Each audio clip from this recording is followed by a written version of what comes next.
অপারেশনের পর চোখ খুলে প্রথম মাকে দেখে মাকে জড়িয়ে ধরলো জয়ী। হ্যাঁ বন্ধুরা, আমরা এমনটাই দেখতে পাবো অনুরাগের ছোঁয়া ধারাবাহিকের আগামী পর্বগুলোতে। দীপা সোনাকে ভয়ঙ্কর বিপদের হাত থেকে উদ্ধার করে বিগ বং এ নিয়ে আসে, কিন্তু সোনা তাও তার মাকে আবার অপমান করে।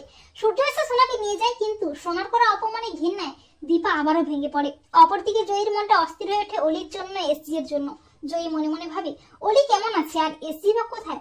ওনাকে কেন আমার আপন মনে হয়? কে উনি?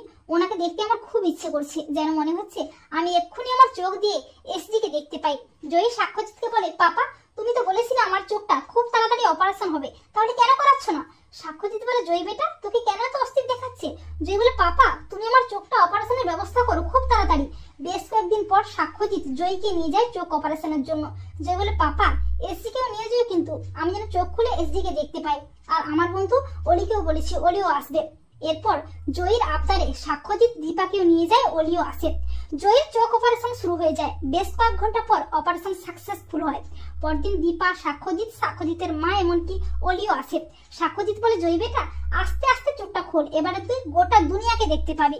জয়ী চোখটা খুলে তার মাকে দেখতে পেয়ে চমকে ওঠে। জয়ী দীপাকে মা মা বলে জড়িয়ে ধরে। দীপা বলে, মা। জয়ী বলে, তুমি তোমার রূপাকে চিনতে পারছো না মা? দীপা কাঁদতে কাঁদতে বলে, তুই আমার রূপা, এর জন্যই তোকে দেখে আমার প্রথম দিনে মনে হয়েছিল তুই আমার খুব আপন। সোনা বলে, পাতা মেয়ে।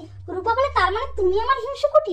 সাক্ষ্যজিৎ বলে, জয়ী বেটা তুই ওনাদের চিনিস? জয়ী কাঁদতে কাঁদতে বলে, পাপা ওই এসেই তো আমার হারিয়ে যাওয়া মা, আর ওলি আমার বোন সোনা। তো বন্ধুরা, তোমরা এটা চাও তো যে অপারেশনের পর চোখ খুলে মাকে দেখেই যেন জয়ী মাকে আঁকড়ে ধরে? কমেন্ট করে এক্ষুনি জানিয়ে দাও তোমাদের মতামতটি।